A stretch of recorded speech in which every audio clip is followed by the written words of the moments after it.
Good evening and welcome you all back for the most awaited live event from Amrita Vishwa Vidyapeetham, Ettimade, Coimbatore, The Big Talk. This is our third event from Amrita Vishwa Vidyapeetham being sent to you live. We have here with us the Big Talk personality, Dr.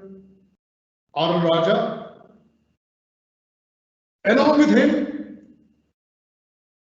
we will see our Swamiji, Brahmachari Maheshwara Chaitanya, who will lead the talk with Dr. Raja, and the next 55 minutes of the deliberations will be moderated by myself, Professor Medul Krish. And now, let me request Swamiji to light the lamp of knowledge in the presence of our Chancellor, the spiritual worldwide known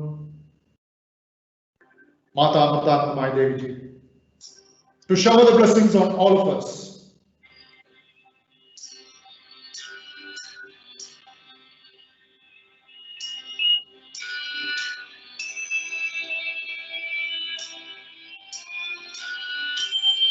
Loka samasta sugino bhavantu.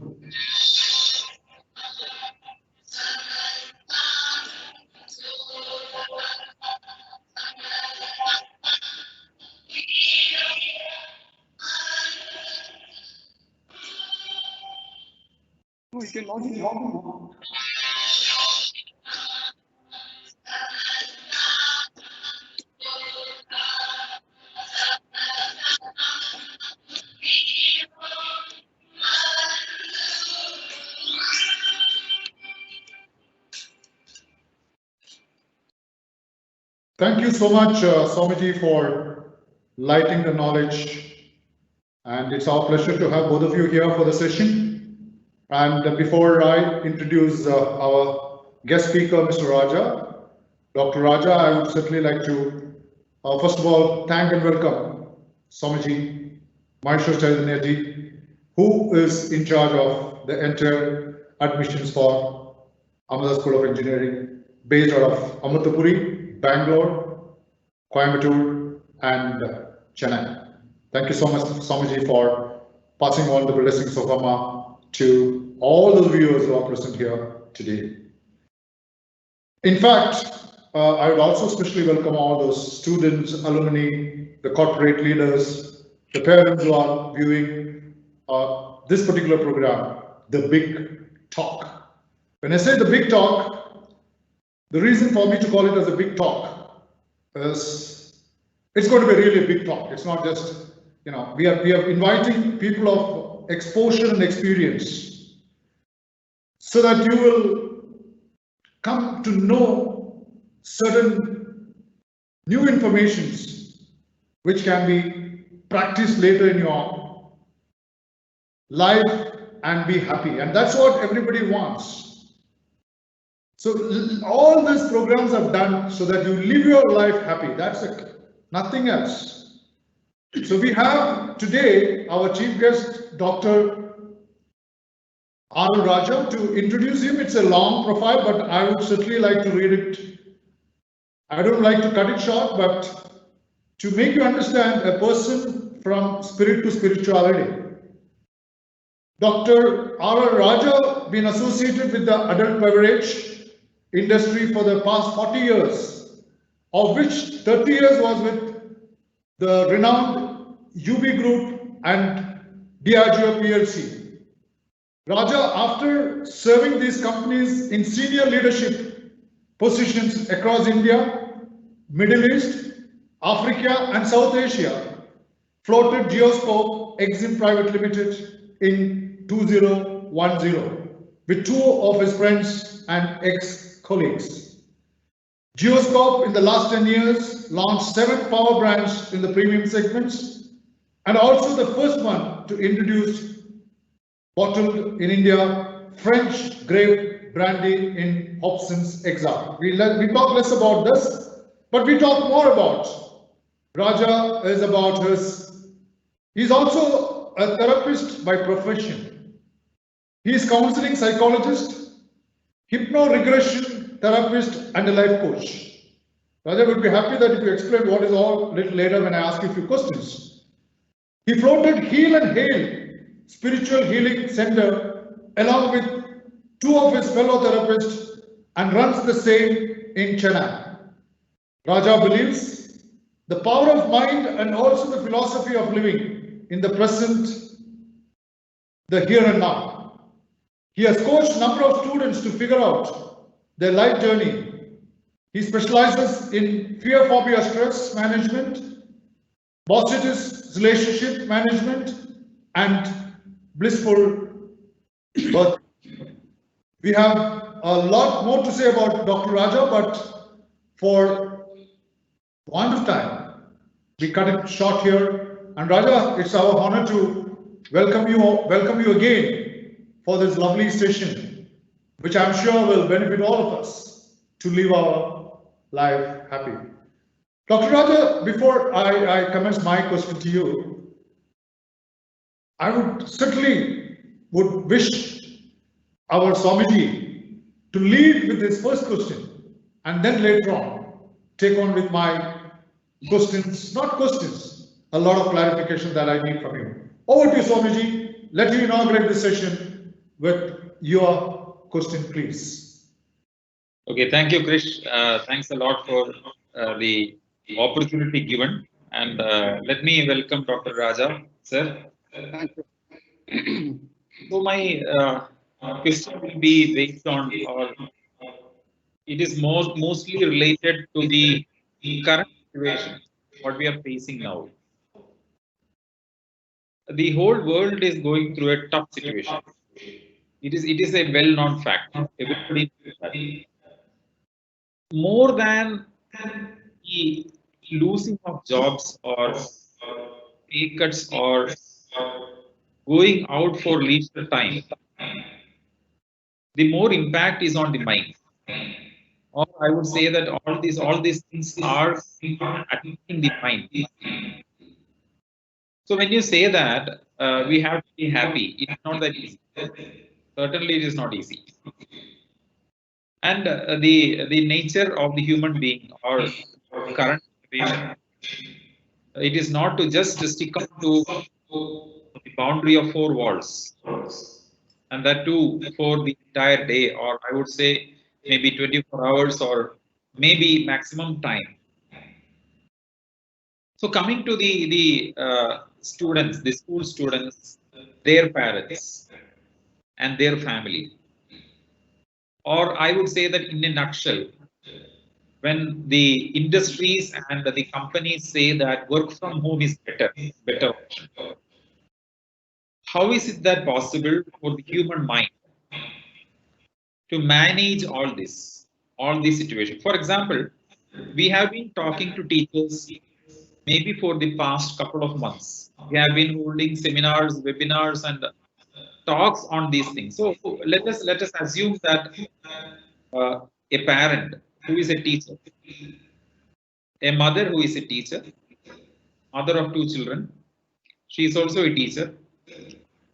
How is it that possible for her to manage the work at home, her professional work, and take care of her children? How is it that possible psychologically? What is it that you think is required? I am sure that there is something beyond happiness. It is not just happiness. Because when you say happiness, you will find opposite to happiness. But there is certainly something which we can experience beyond happiness. What is it that, and how can we achieve that? Okay. Over to you, Raja. I think that's the question. That's a $1 billion question everybody is asking now. Okay. It's not. It's tough. I'm not saying it's easy. It's very tough. But what happens? This is all about the human mind. The human mind can create wonders. But what happens is we get sucked into the situation and we don't allow positive things to go inside. I'll come to that when I talk about the mind. That I'm going to spend some few minutes on that. The theory of mind, what I call it. I'll get back to that, and I'm sure that everyone will get an answer to that. Okay, but just to give an idea, you take this COVID situation across the world. I think there are a couple of countries which didn't go for lockdown. I remember Sweden was one of them. And I think the other was either Norway or Finland. Both of them didn't go for lockdown. It's not that they didn't have COVID, but they said, no, I'm not going to lock down my country. And they survived. They didn't have any issues. But look at the other countries which had lockdown, no lockdown, opening, closing, huge impact. I'm not saying lockdown is a must or not. I'm not commenting on that. That's in many ways it is required. But it is the mindset. It is what you feed your mind with. You take our own country. When many of the industries are crying, we are not able to raise funds, we are not able to get the business, this is what is happening, blah, blah, blah. Mukesh Ambani has attracted one of the best investment into his company. During this time, how did it happen? It is what you sow inside. It is what you believe in, and how that can be achieved is what we are going to spend a lot of time on today. It is tough. I'm not saying it's not easy. As you ask the question, a mother who is now doing so many things at home, husband is there, children are there, working overtime, how she will get happiness? Yes. How she will get happiness is the how. When she will get the happiness, if she cracks the how, the answer will come immediately. It is, see, our human mind, as you said, we are all used to, it's a free soul.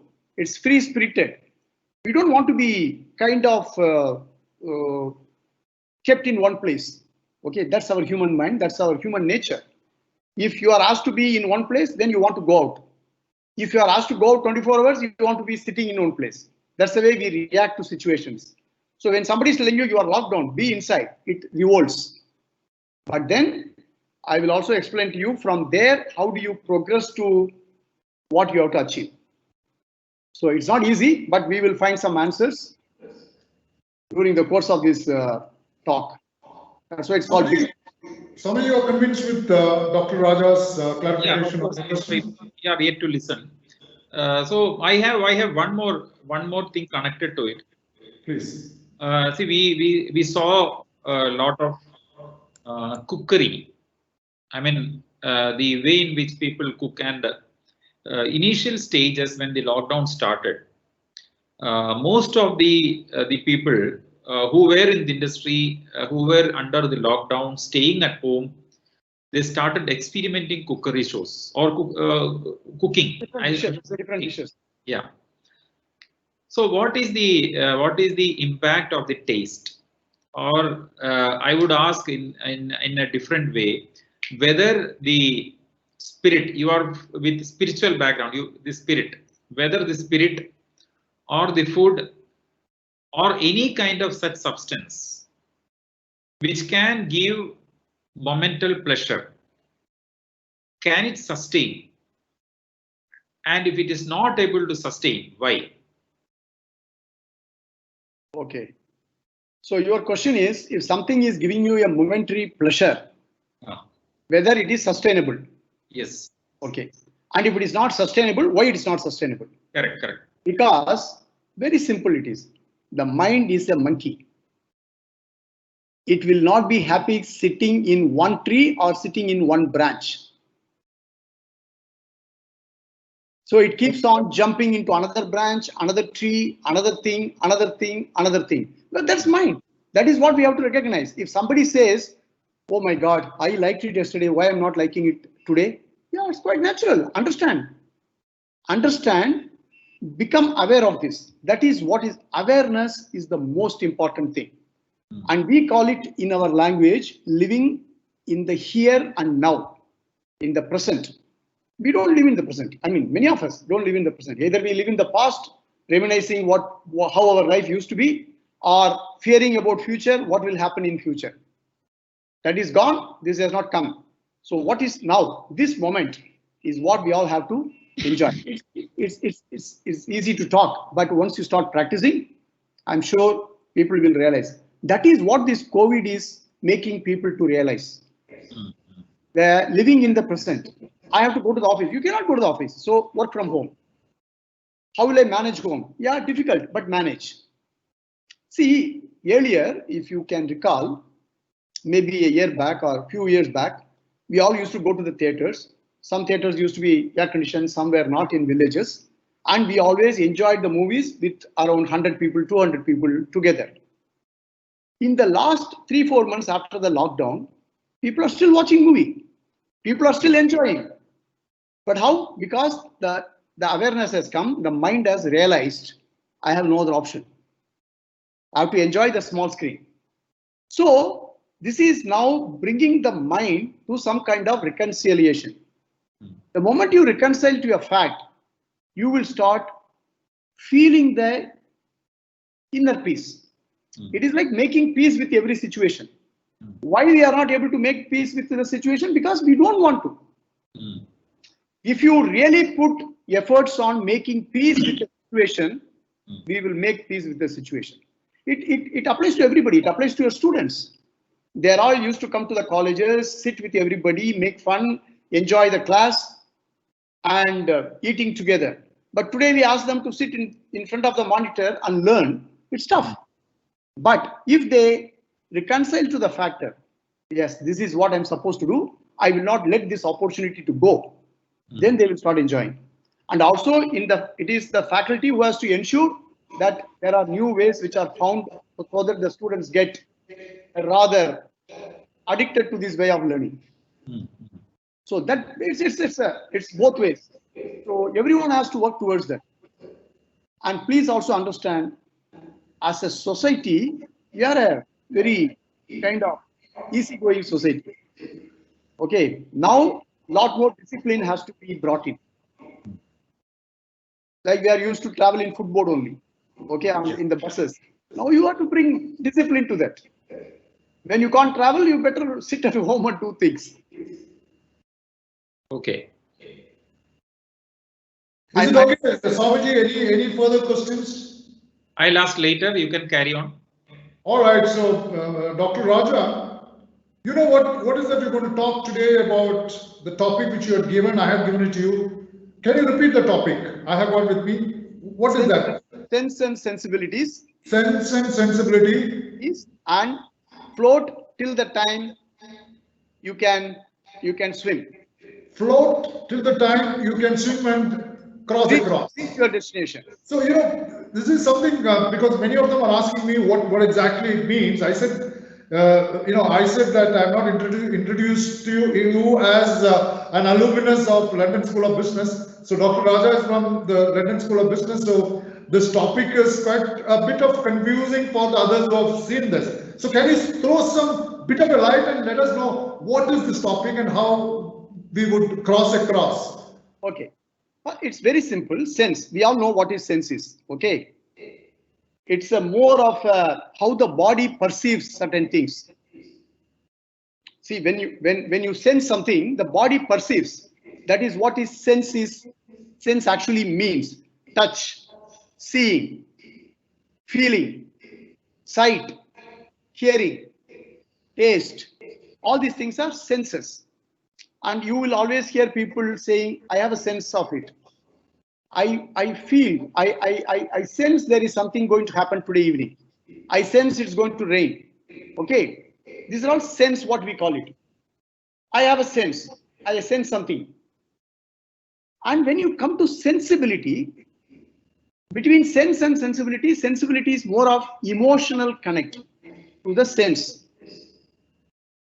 Are you able to understand what I'm telling you? Yes. Okay. It's more of an emotional connect where a quality which you develop to appreciate certain things, and also it's a respond to a complex situation, and also the beauty of it.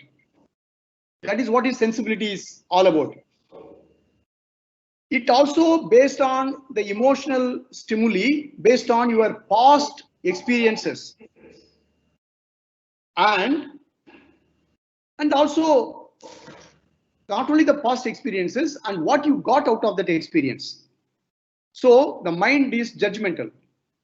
When you talk about the sensibility, okay, somebody asked the question whether which is more important, whether it is a sense or the sensibility. Both are important. You have to have a sense, and you should also be sensible about it, and so that one has to be in their senses to take the right and prudent decisions based on that in their life. For that, sensibility is required. Wonderful. I think wonderful, Dr. Raja, that you have really explained about the sense and sensibility. Now stay float, swim across when the time comes. And that's the topic which we're going to talk to Dr. Raja in the next 40-45 minutes of our deliberation. Dr. Raja, going through your profile, you have been into the spirit business for almost more than 30-35, or you continue to do that, almost about 4 decades now. I'm sure in your career, starting from 1980s to 2020, which was your most sort of, year in your life, you would have gone through a sort of a situation much more dangerous than the COVID-19 today. Because I was also from the corporate world. In your life, can you tell the viewers that in the year so-and-so, when I was so-and-so, I went through this panic in my business, in my company, and this is how I overcame the stress, and this is how I came out successful. Now, could you just tell us about your experiences which you had during your working or during the corporate life, what you had? Over to you, Dr. Raja. Yeah, thank you. Good question. Thank you so much. I'm not getting into the personal turmoil in my professional career. Everybody goes through that, ups and downs. I'm going to talk about a particular situation where everyone got affected. The business got affected totally. I think it was 2007 when the recession, global recession hit. I was based at Dubai. I was heading White & Mackay as the regional director for the entire Middle East, Africa, South Asia, all those countries. And that time, the entire UAE and Gulf countries went through one of their worst phases of business. There were people who took their car to the airport, left it in the airport, and flew to their native places. They just left everything. They couldn't bear it. They couldn't pay back the money or whatever it is. Okay, they all left.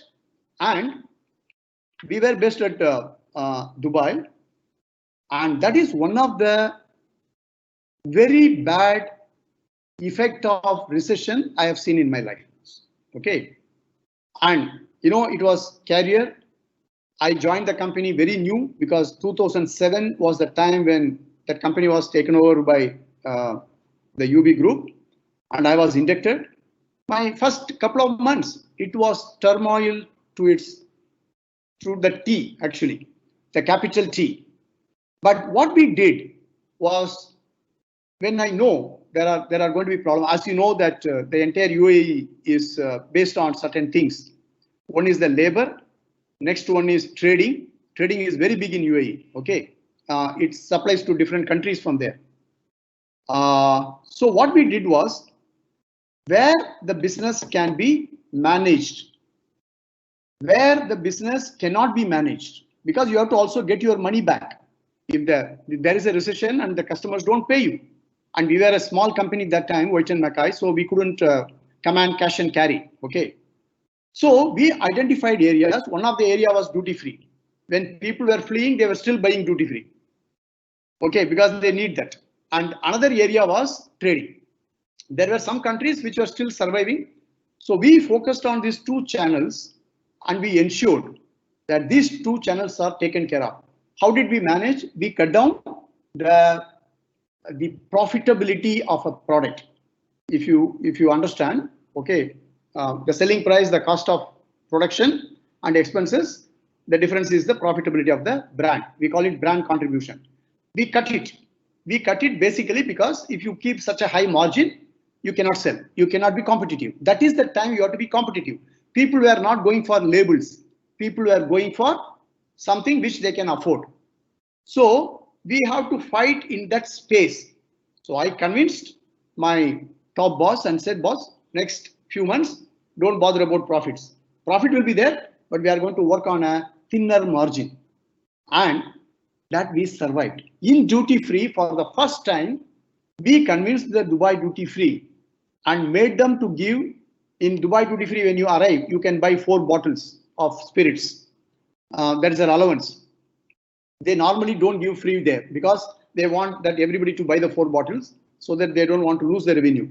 But I convinced them. I told them your traffic is low now, but if you don't make them to buy the 4 bottles, then you are going to lose them. They will buy just 1 bottle and go.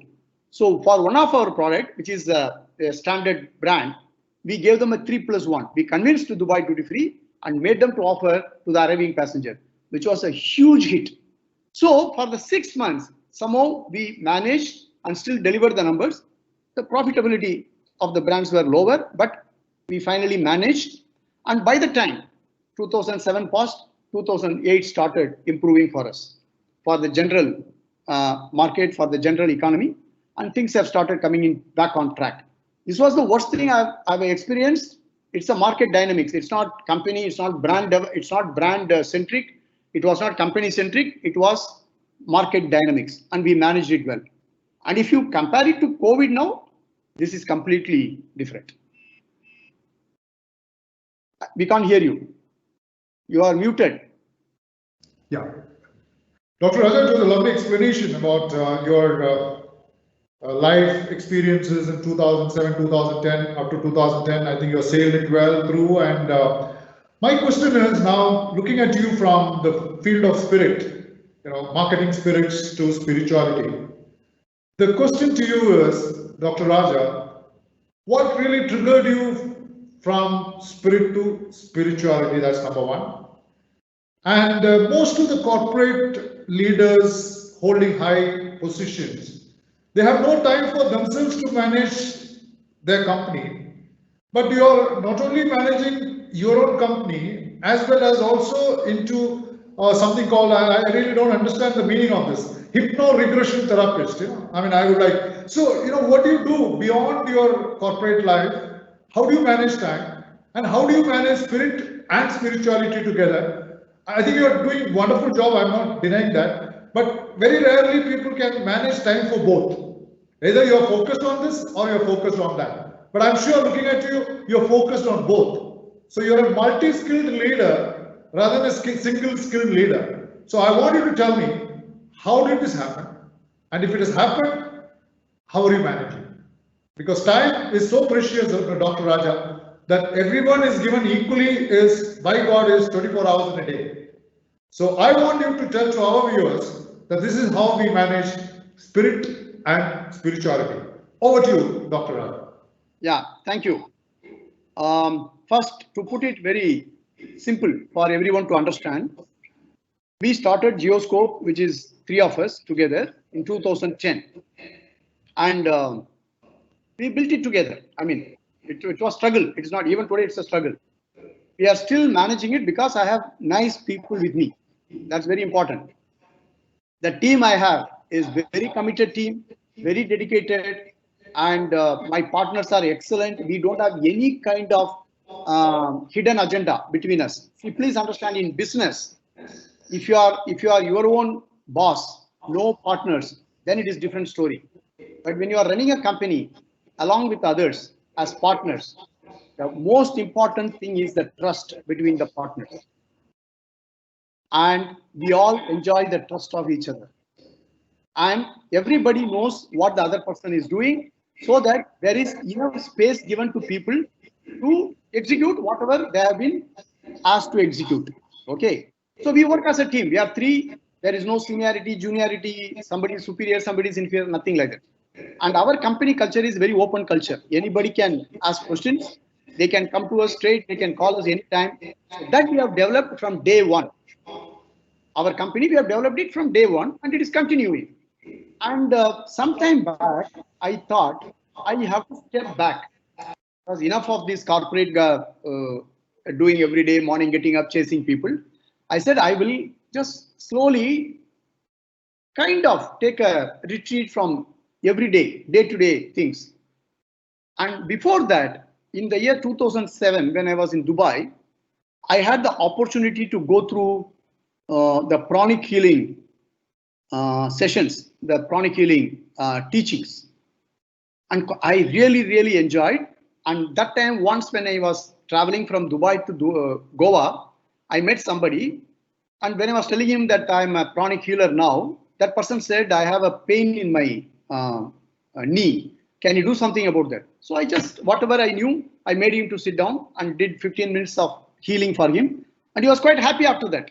So I said, fine, because I've not done the healing earlier. I just learned it. So he was my first one, my first client, I would put it that way. And I was quite happy. But I didn't do anything after that. I just left it like that. So in 2013, again, I revised that when I came to Chennai. And 2014, we normally on the first day of the financial year, we all go to the temple, all our partners. That time, my partner's wife told me, Raja, you should pursue this hypnotherapy. I said, what it is? She explained to me, she said, please keep in touch with so-and-so, so-and-so. And it was in a temple, she told me. So I took it seriously. And then I got connected with the person. Then I attended the classes, the training of hypnotherapy. And then I was totally hooked onto it. Seriously hooked onto it. Because that, see, in the corporate life, you are chasing things. You are doing so many things every day. And hardly you get time to sit back and understand what is this life is keeping or giving it to you, or you are giving it to others. But when I did that, the classes, we were all together, few students, and completely I said, I'm not going to keep in touch with my office for that few days. And that helped me to go inwards and understand everything about this therapy. This is all about mind, nothing but mind. And after I completed that, I gave a commitment to myself that I am going to start my own healing center and whatever, assist people. I don't want to use the word help. We are not here to help anybody. Assist people and see how we can take it forward. That is how we started, myself and along with my friend's family. We are all healers. So I learned pranic healing. We all learned acupuncture, acupressure, and some other therapies. And we started Heal and Heal Spiritual Healing Center in 2014. Okay, 2015 rather. And from then the journey was different. And couple of years, almost I was only part of the board and reviews. But then in 2017, I got again pulled in. My time was required for my geoscope. So that is the time I have to really manage between these two. And it was not difficult because in our center, everything is by appointment. We don't have walk-in clients. We don't encourage walk-in clients. So people have to fix appointment with us and then they have to come to us. And then I kind of manage my time well so that between these two, I was able to do justice. I would put it that way. I have not compromised. Neither I have compromised this side, nor I have compromised that side. And hypnotherapy, please understand, it is not just doing some 5 minutes of therapy. Each session will be minimum 1 hour. I had with a client 4-hour continuous session. 4 hours, I've done a regression therapy for that client. So that is still I hold it as a record without moving an inch from that place. The client was on a trance. I didn't want to break the trance because it was going so well. I said, fine, whatever time it takes, it takes. 4 hours, that therapy was like awesome for the client. So this is how we manage. See, as long as you know how to manage, and fortunately, my wife also didn't have time. It was good. My son was already studying and he was outside somewhere. So things didn't disturb so much. And also, please understand, somehow I could do it. I don't know how many people can do that, but somehow God's grace, I was able to manage that very well. Muted. You are muted. We're talking about hypnotism. I'm a layman to hypnotism, right? So I want to ask you something about hypnotism. Is it something to do with conscious mind, unconscious mind? Hypnotism means you're in an unconscious mind. The moment you get back to, sort of senses, you become a conscious mind. I want you to just throw some light on what is this conscious mind, unconscious mind. And you said mind is like a monkey, right? You mentioned some time back that mind is like a monkey. You keep jumping from one tree to the another tree. So how do you actually control that monkey? It's very difficult to control the monkey, right? And is it that is number one. Before, and my next question will be to, Swamiji is going to shoot one question, but before that I want you to answer. What is this, how to control mind, and what is this conscious and subconscious mind? Which mind is always better? Now I want to ask you, is when you sleep, what mind are we in? Subconscious, conscious? Okay. When we sleep. I'm asking doctor, when I sleep, is it conscious or subconscious? Okay. Go ahead, go ahead. Okay. I will structure it first of all. First of all, it is not hypnotism. We don't hypnotize anybody. All right. This is a therapy. Please understand. I'm not a hypnotist. It's a therapy. When I say hypnotherapy, hypno means a sleep state. A sleep state. You are not sleeping. It's a sleep state, which means during the course of the therapy, the client will know everything on what he talks. Sometimes the clients go into a much deeper state. That time, what we do, if with the permission of the client, we record and we replay to them if they want. Otherwise, we don't recommend that. Okay. So first clarification is not hypnotism. Hypnotism is different. It's a therapy. Okay, that's number one. Number two, I want to share the screen with a kind of okay. One second. Dr. Raja, you have not done that hypnotist, that hypnotic regression with that slides, I think. No, I've done. One second. Give him. Oh yeah. No, I have done. Okay. Can you see this? No, we are not able to see. We are not able to see, doctor. How do I make you to see that? You'll have to put slideshow. Slide, you should bring it and then put slideshow. Okay. Swami, you can help him. I think you are the. You can see an arrow mark just near the mute button. Yeah, I know that. Yeah. Just click on that and share the desktop. Okay, got it. Yeah. Can you see that now? Yes, it's coming up. Fine. Yeah. Yeah. No, slideshow. Okay, it's okay. Yeah. You can make it slideshow. Slideshow. Yes, slide. From the beginning. Okay. No, from the beginning. No, I want to focus on this slide only. Okay, fine. Then it's okay. Then it's okay? Yeah, okay. Okay, now, please pay attention, everybody. First of all, I want to clarify certain things here. We have a brain and we have a mind. Whatever in a colloquial spoken language, we always say my mind is not working. We always say what is wrong with my mind? It is not with me. We never say my brain is not working. Understand that? You never say my brain is not working. We say my mind is not working. So just to understand the difference, brain is an organ in the body. You can scan, you can take MRI and people will say that this is my brain. It can be seen. Mind is the invisible part of the body. Nobody can say that I've seen my mind. It's not visible.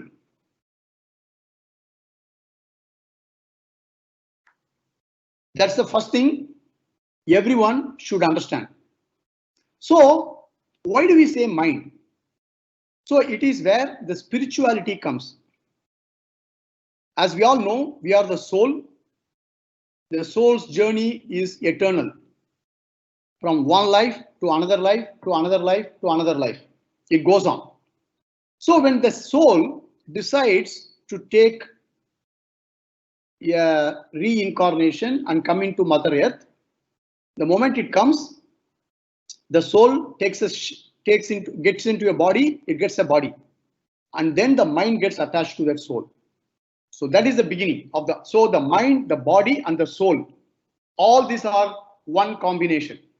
So in the mind area, if you give a shape to the mind, where you can see from this slide, I've given a shape to the mind. Okay, it could be, this is the shape, you please keep it in your mind. So in the shape of this mind, in the total area of mind, we have a conscious mind and we have a subconscious mind.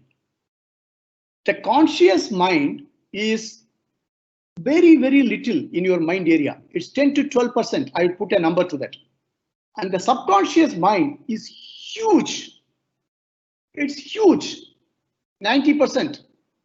That occupies your mind area. Okay. So what does it mean? When your question is, when I go to sleep, which mind I go to? Conscious mind or subconscious mind? When you go to sleep, you go with your full consciousness. Whereas when you sleep, you get into a deeper consciousness, which is your subconscious. Okay, but you're still breathing. But consciously, you won't know that you are breathing. Subconsciously, you are aware of that you are sleeping. Okay, simple. But what happens is, suppose in the conscious mind, now it is conscious mind which is working for all of us right now. I am talking, people are listening, and a lot of these message units keep pouring in your conscious mind. Since the conscious mind area in the mind area is very little, it cannot keep so much of message units. So it keeps pushing it down and pushing it down and pushing it down. And whatever is pushed down, it all goes and settles down in your subconscious mind. So the subconscious mind keeps everything as a read-only format. You can only read that. You cannot erase it. You cannot delete it. So that is the power of subconscious mind. And there is something called, you can see also, critical filter.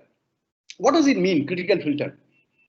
The moment the soul gets into the mother's womb and comes out, and up to say 8 years, 9 years, 10 years, whatever happens in that life of that 0 to 8 years to 9 years, everything gets filtered in different ways. Everything gets filtered in different way. It forms a lot of opinion about things. In our language, we call it inner children.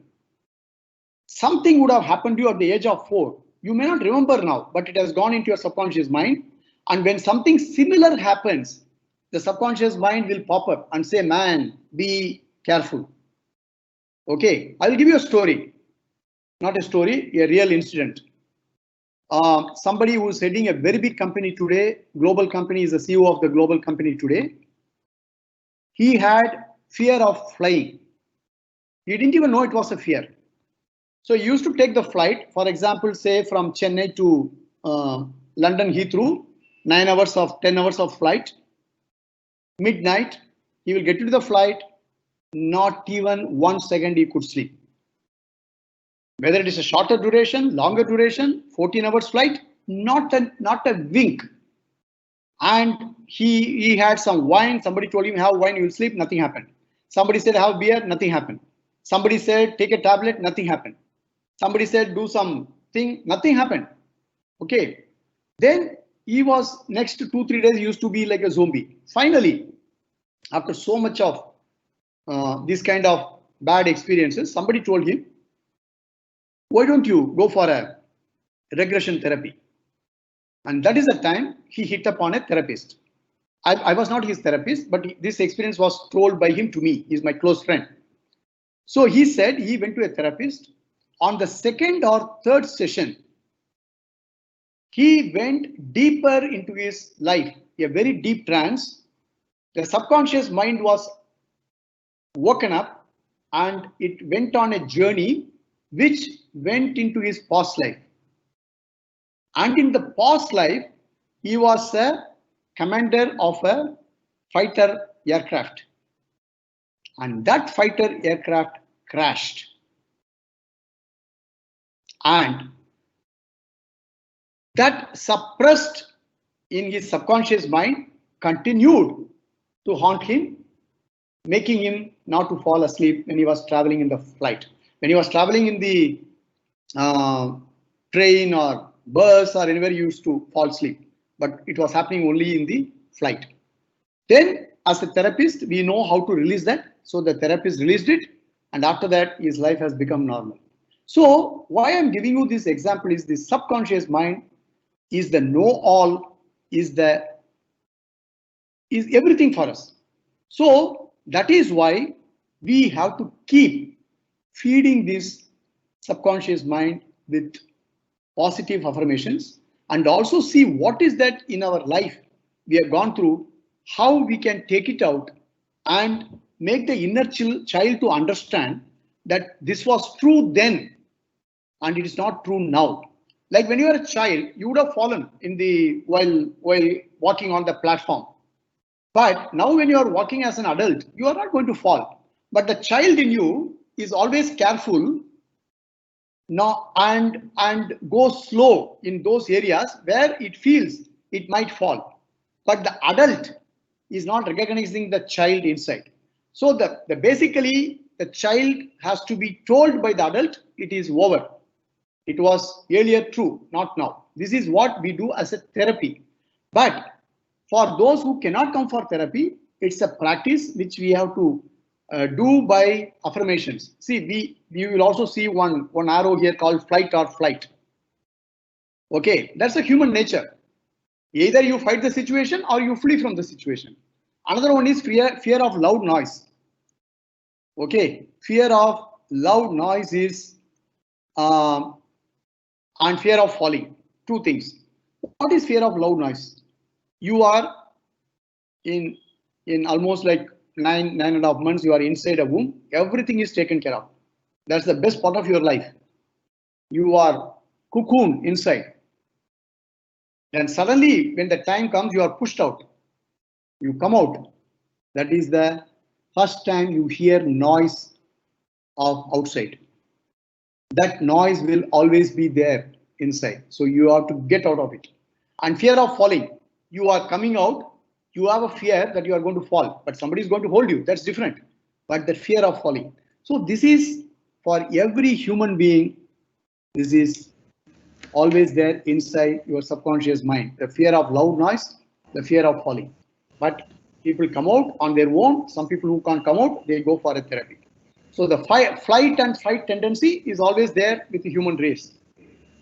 Okay, so coming back to this again, the mind, as I said, monkey, yes. But if you know this is all the theory of the mind, then you can always control your mind by understanding the mind better and also realizing that I have to live in the present, the here and now.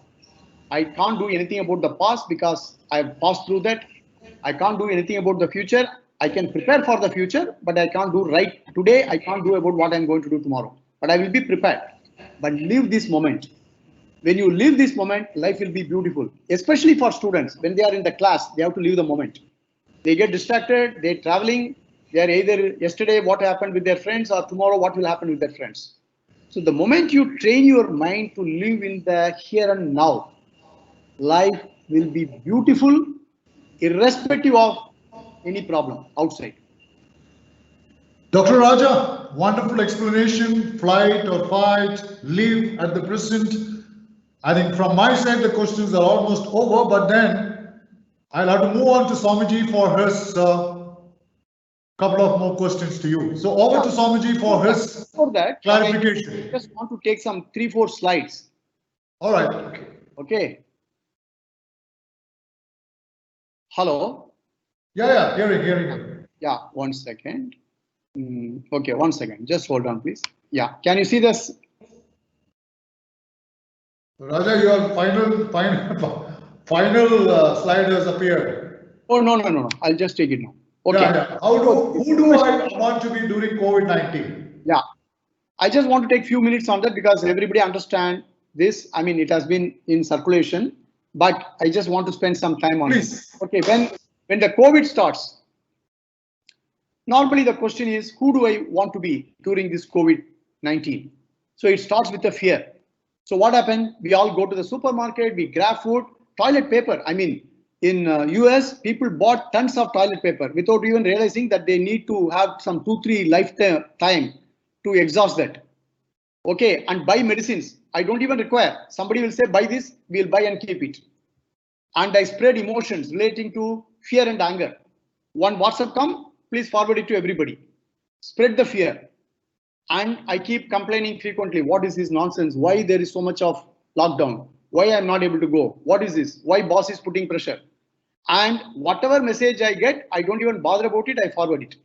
And I get irritated. I get mad very easily. Okay. This is the starting point, the fear zone. And then what happened? I start to give up what I cannot control. Correct? Because I know this is reality. I cannot do anything. I can't control this. I stop compulsorily consuming what hurts me from everything. See, for example, as an individual, I don't read newspaper now. Last 4 months, I have not touched the newspaper. I don't have TV at home. I don't look at it. I identify my emotions. What is the current emotions I have? What is the problem I have? Why am feeling like that? Then that leads me to become aware of the situation and think how I have to act to that situation. Okay. And then I start evaluating the information before spreading something false. So today, a lot of people have started understanding WhatsApp University is also capable of spreading a lot of false news. So people have started recognizing that. And then recognize that we are all trying to do our best. Yeah, government is trying to do their best. Doctors are trying to do their best. We are trying to do the best. Neighbors are trying to do the best. That is the next realization. And from there, from realization to growth zone. What is that? What is that I have learned from fear to learning and to growth? I think of others. Now, slowly, I start wondering, yeah, there are people who requires help. How can I help them? And then whatever talents we have, like you guys are doing so much of webinars, I make my talents available to those who need them. Okay. I live in the present and focus on the future. See, one small example here. There is a TV anchor used to be. She hosts every day evening one song. She takes up a song, explains about that. It's called Quarantine from Reality. Marvelous. See how people are finding different avenues to take their passion and to reach out to others. And then you start living in the present, focus on the future.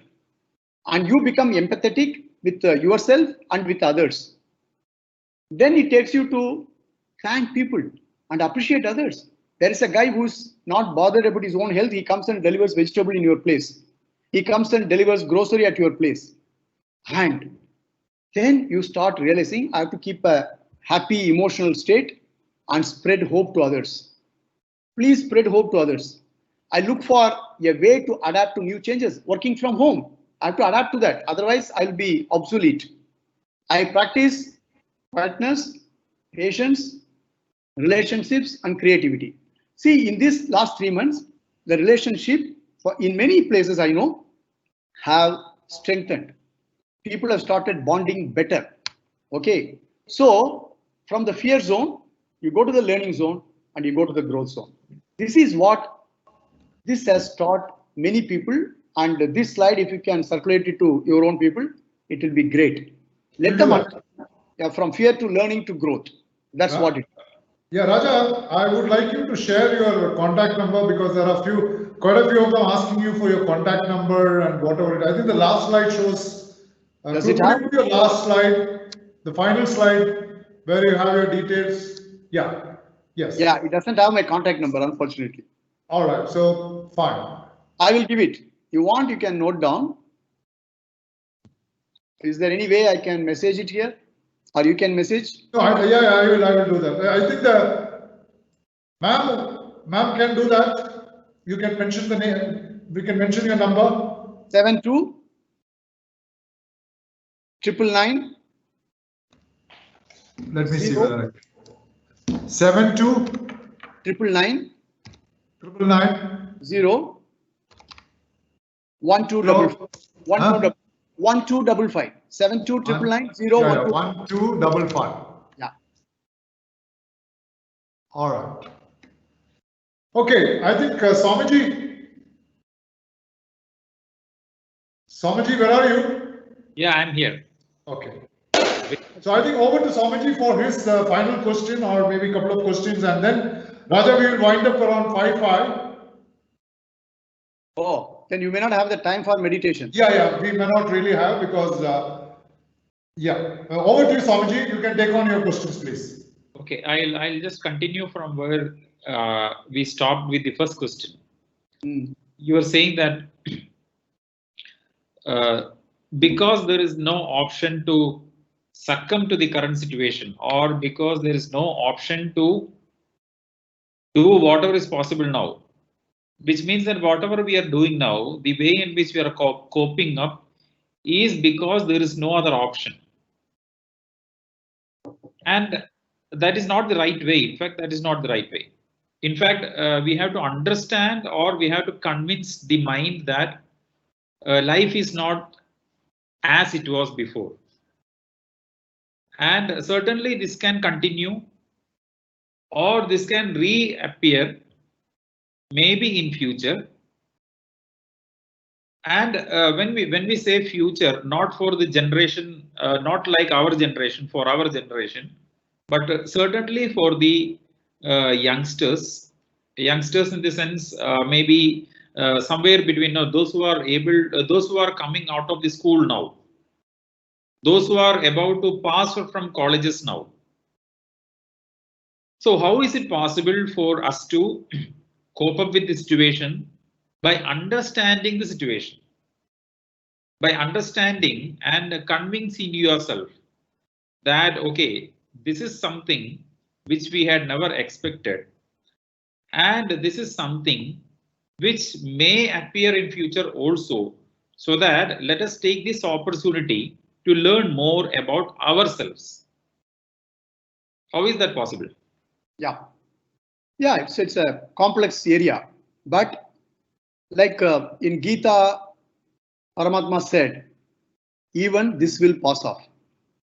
Okay, there is not a single situation which is going to be permanent. That is what the lesson in life, everybody learns that lesson. Everyone learns that lesson without any exception. We all learn the lesson. So, every day we learn the lesson. Everything passes off. Even today it goes and tomorrow a new day. Your question was, initially you started by saying, it's very, we have to reconcile, but if you can't say that I'm going to be only at home, what's the option you have? Because I'm reconciling, there's no option. Yes, there is always an option. You can go out. But what happens when you go out is that you are at risk. Not only you are at risk, you are also putting others at risk. That is the awareness you should have. This is the time I'm not only going to live for myself, I'm going to live for the fellow human being. I have not lived for others so far. I was selfish.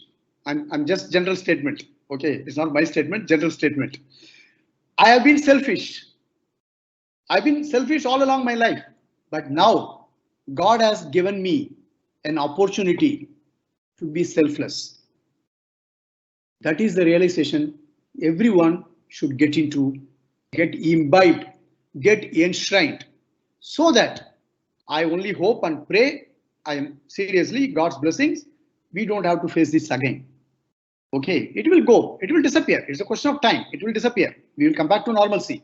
But there may be something else which may happen later, like Spanish flu happened, and then now this pandemic has happened.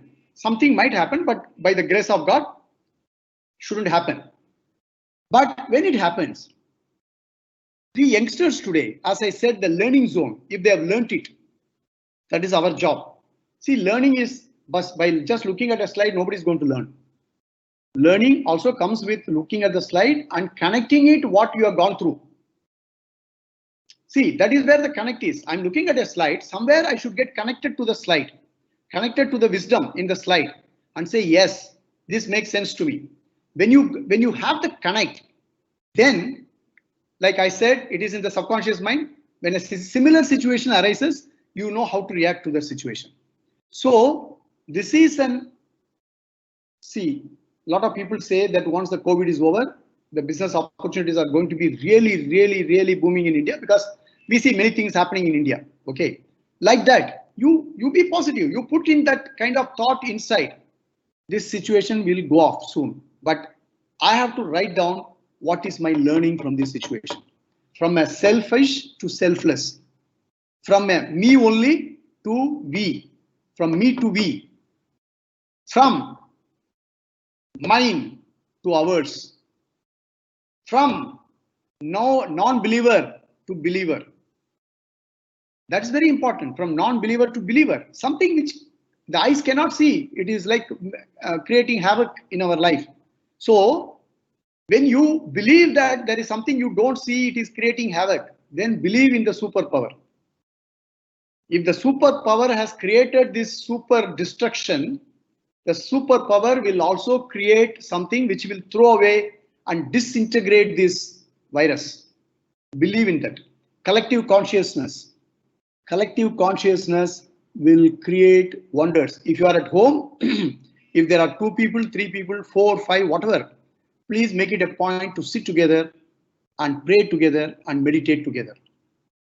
Meditate is not very tough to do. It is just connecting yourself with the creator, the oneness with the creator, whoever is the creator, the oneness with the creator. That is meditation.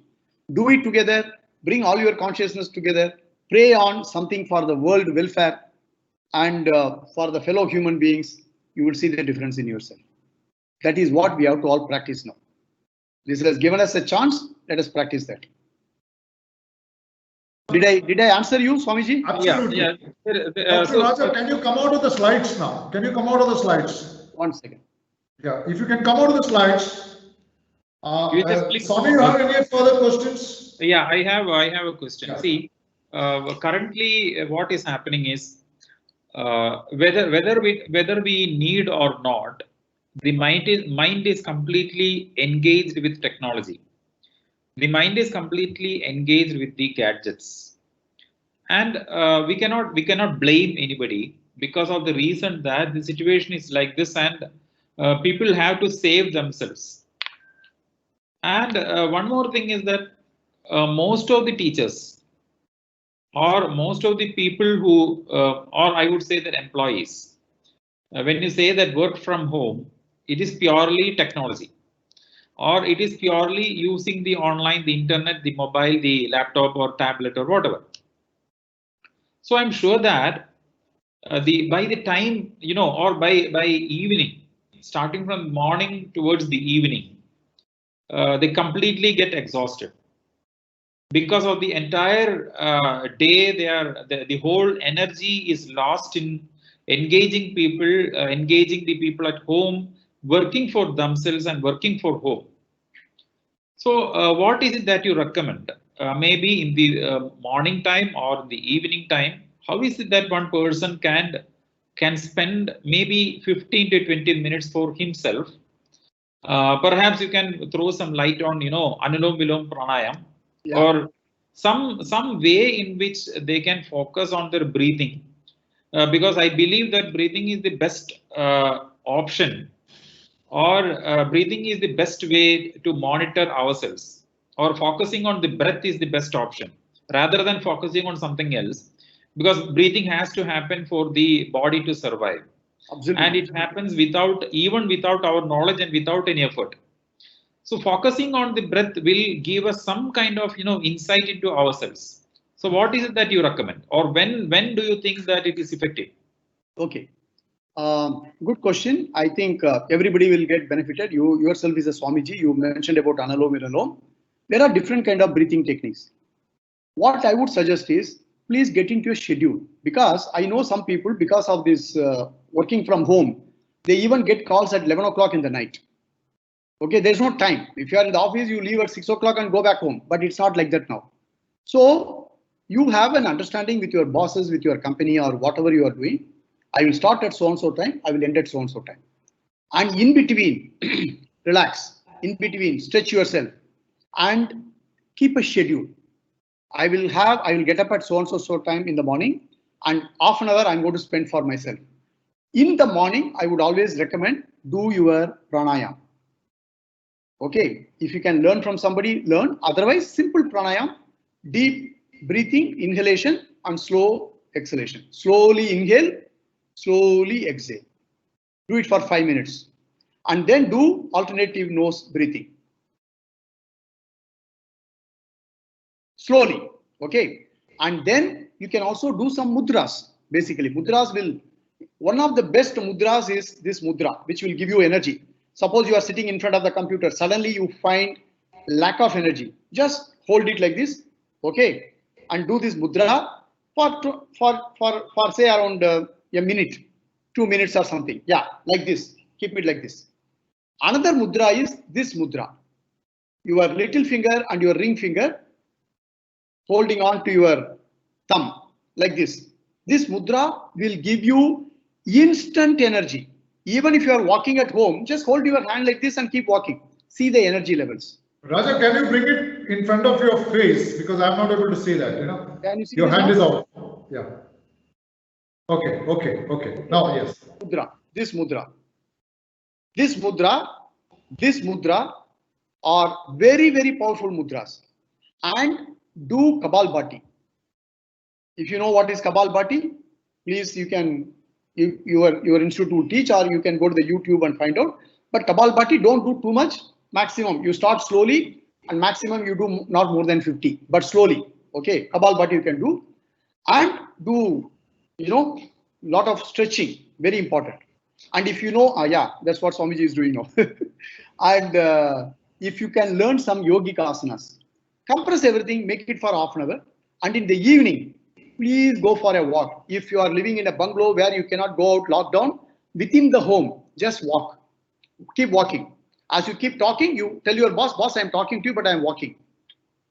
If walk you can, the yeah, walk the talk. And then if you can in your building complex, please go around the building complex, wear your mask, or if there is nobody, just remove the mask, breathe and walk. At least half an hour do that. That is what will give you sanity and energy.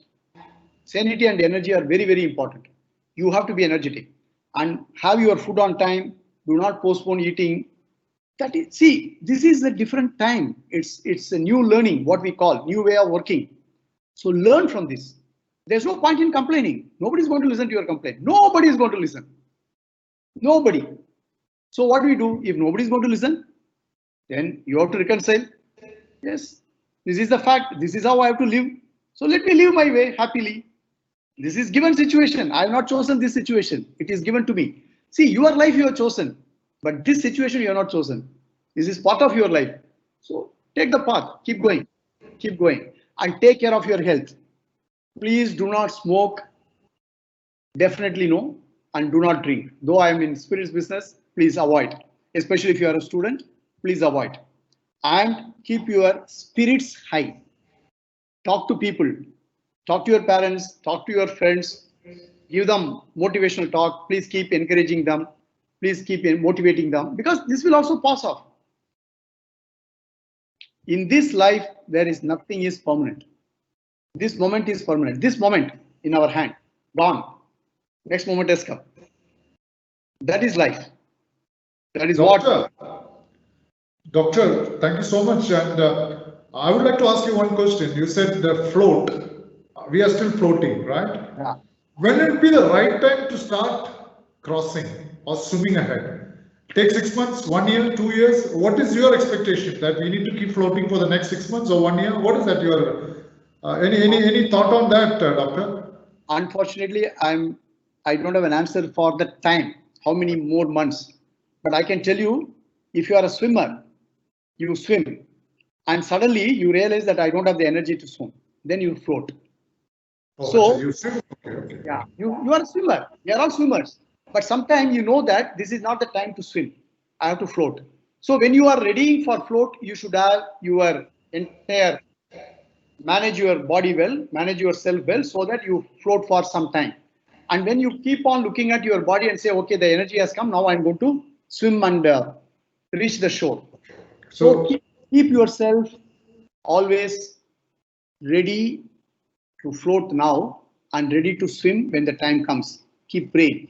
So swim, consolidate, and Yeah. all those exercises in the morning, in the evening, what you mentioned, doctor, you get immune to it. I mean, you mean that any such attacks of virus in the in future years, our body will resist to all those attacks of viruses because of all this pranayama and all those exercises. 100%. Will it get, the immunity will increase? It is. It is. It is, okay. Lot of people also come out with a lot of things. Today morning, Times of India has published about some 3 points where you have to do your acupressure points. They say do it every day. It improves your immunity. It's all about immunity. Just increase your immunity, keep your immunity level high, and social distancing, covering your face, and maintain a hygienic life, whatever way it is possible. Do that. I'm sure Swamiji has the last final question to you, Raja, before we let you off from this talk.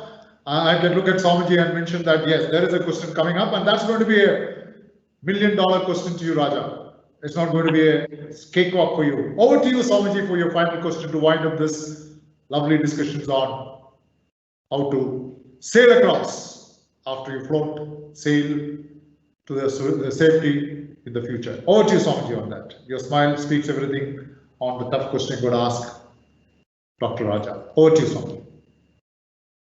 I think it's frozen. Hello, Swamiji, you're frozen. You have to tell your technical guy. Yeah. Swamiji, you're frozen yourself. Yeah, in fact, the connectivity. See, you are talking about not to use spirit, not to smoke, and what is connection? What's the connection? Emotion, yeah, connection between the emotion and the intellectual capacity of the human being. When is it that you think the intellect is on the top and emotion goes down? And when is it that emotion is on the top and intellect goes down? And do you think taste for food, or we usually think that food is required to, food is taken as an entertainment, or for the satisfaction of the mind, rather than assuming that it is just to live or sustain the body. So the same with the liquor, or same with any kind of pleasure giving substance that you take in. So how is it that interlinked? Do you think that emotion will increase or decrease if you take the spirit, or how is it that the mind will perceive? So many tough question. It's a tough question to a guy who has been in spirits business for so many years. But I will not think of my business now. I'm speaking my mind out. Okay, I'll put it that way, or heart out. See, when you are born, you are not born with alcohol. The first feed is your mother's milk. As you keep growing, you got influenced by either your friend circle or at home and started drinking. So till the time you tasted your first smoke or the first glass of whatever it is, you were not used to that. Okay, so when you got hooked onto your habit, then you should know which part of your body is getting hooked onto that habit. And you go deeper. If see, we also conduct sessions for de-addictions. But if you are willing to give up alcohol only, I tell them, please come to me. Otherwise, don't come to me. If you are willing to give up smoking, come to me. Otherwise, don't come to me. Don't do it for just fashion because you committed to somebody.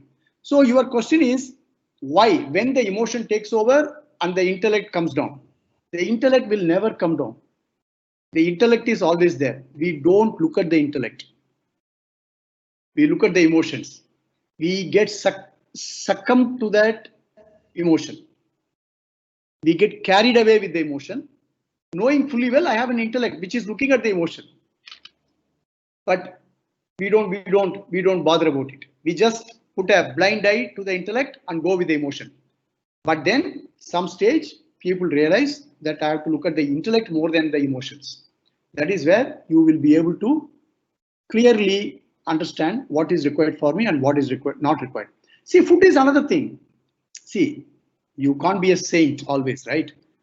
Sometimes you enjoy life, sometimes you overeat, sometimes you say that this is what I want to eat, you fight for your food.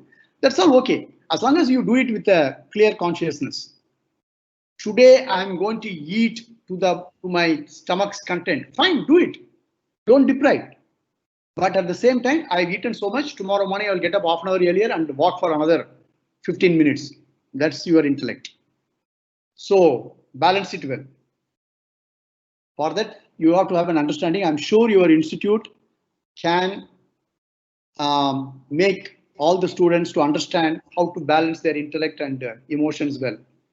If any help you want, I will always be there to serve you and service this society.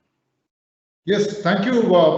I'm sure there's one more question coming from Swamiji. Before that, there's a question from one of the students. Sir, during these tough times, I'm reading the question. Sir, during these tough times of the pandemic and giving entrance exam, we get really stressed out. How do you suggest that the person can remain stress-free and focus for the future? What methods would you recommend to follow for this? Raja, there's been a problem. You have this GMAIN and you have NEET examination, CLAT. They keep giving us time. They give us date and then get postponed. And our students who are appearing for the entrance examinations are under tremendous stress. Can you give some 2-3 ways of de-stressing ourselves and face this competitive exams in the future? That's a question asked here. Yeah. Okay. Good question. And what you have to do is, first of all, switch off. Switch off. Do not watch TV. Do not read newspaper. Stay where you are and focus what you want to achieve. That's the first thing. Don't get distracted. Because what happens? Outside, the news is not good. And then when you read that, you will start only worrying about what is not in your control. Absolutely. What is in your control, you take care of. What is in your control? To study is in your control. To appear for the exam is in your control. To do well is in your control. Just focus on that. That will release maximum stress from you. Number one. Number two, have a schedule. Have a schedule. See, what is your job? Your job is to study well and go for the entrance. Beyond that, you cannot do anything. There is something you can control, something you cannot control. Preparation is under your control. What is going to be in the question paper is not under your control. That's the first awareness you have to get into. I will do myself. I will go there. I will do my best. But always start with the questions you know well. Okay. And nowadays it's all more objective based, I think. So prepare yourself well. Talk to friends. Talk to those who have cleared the exam well. And keep it in your mind. Right now, my focus is only this. I'm not going to get distracted. And please close your WhatsApp first thing. Raja, if I close the WhatsApp, I won't have the second question. There's a second question coming from a corporate ladder. You are not appearing for NEET. You are not appearing for any common entrance test. Absolutely, but I have to go back home. Raja.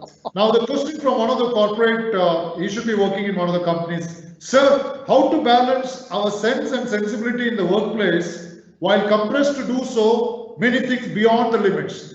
The corporate guys are asked to do beyond, as you rightly said, sometimes they call it 11 o'clock, midnight they call. So how do you balance between sense and sensibility?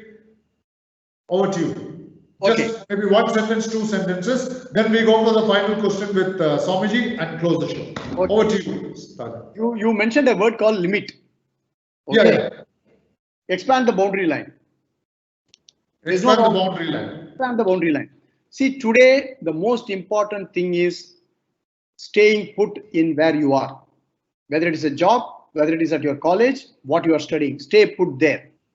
Most important realization for everybody is stay put. Keep the job going. Yes, bosses are difficult to manage, but they are not inhuman. They are also under pressure. So understand that everybody works from some kind of pressure point. The moment you understand, you will empathize with your boss and the boss will empathize with you. It is the connect, what they teach you in NLP, linguistic program, neuro-linguistic program. Okay. So empathize. So, okay, he is under pressure, so he is putting pressure on me. The moment you start empathizing with your boss, the boss will start empathizing with you. And sense and sensibility is fine. You have to understand sensibility that time will play a major role, not your senses. Sensibility will play a major role. So both are very important. Sense and Both are very sensibility important. But sometimes you have to balance it. Balance it. Yeah, you have to balance it. Dr. Raja, we would certainly like to hear more and more from you, but then, everything that begins well have to end well. So the final question, I'm sure Swamiji is ready to shoot the final question to Dr. Raja. Over to you, Swamiji, for your last question. You had answered the last question. Last question is the previous question, the last one. You mentioned about the free will. So sorry, I lost you. Free will. Oh, free will. Yeah. Free will. Now, let us take the case of the students and the younger generation who are about to come out from the university, from a formal university education system or from the school. What kind of a person can handle free will? That's a question? Yeah. Everybody. And what is the type of maturity you would suggest? Okay.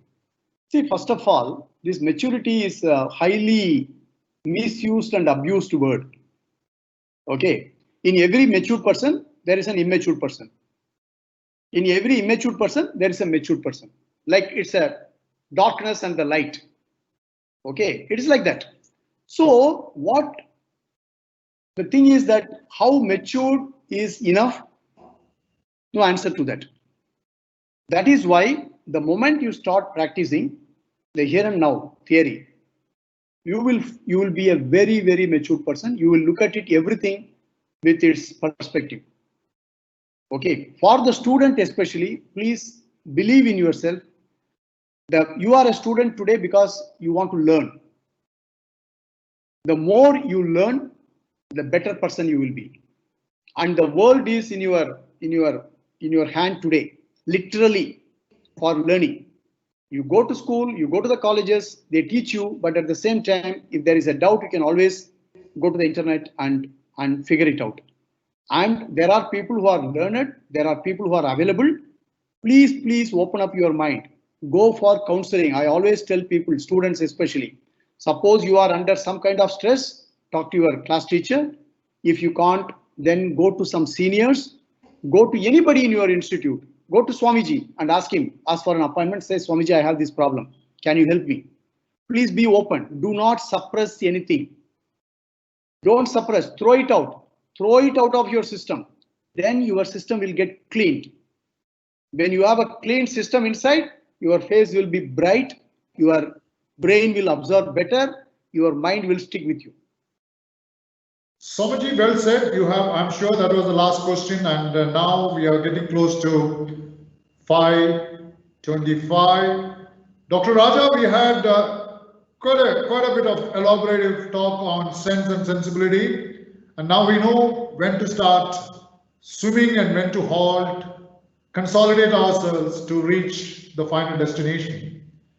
It is a big talk, and it was really the big talk, Dr. Raja. And on behalf of Amrita School of Engineering, Amrita Vishwavidyapeetham, we certainly do not know how to thank you for your precious time and knowledge sharing for all the students, parents, and the faculties who have been with us for the last 1.5 hours, gained a lot of GAN, and I'm sure we invite you, and I'm sure about you coming over to our campus, maybe when things get eased off. So we welcome you to our campus for an address to our students on spirit to spirituality. So till we meet again, Swamiji, let's say a big thanks for the big talk of Dr. Raja, and thank you so very much. And this is Professor Mehul Krish. Can I just say thanks? From Amrita Vishwavidyapeetham. Can I thanks? Thank you guys. Thank you for this opportunity. I feel really blessed by Amma. Thank you so much. Let everyone, every single soul in this whole world, in this universe, be happy and joyful and peaceful. Yes, surely, Dr. Raja, and let me sign off. Finally, from Amrita Vishwavidyabhayam headquarters at Itimade. Till we meet again. Thank you so much, Dr. Raja. Good day. Take care. Be safe. Be secure. Jai Hind. Namaste. Namaste. Thank you.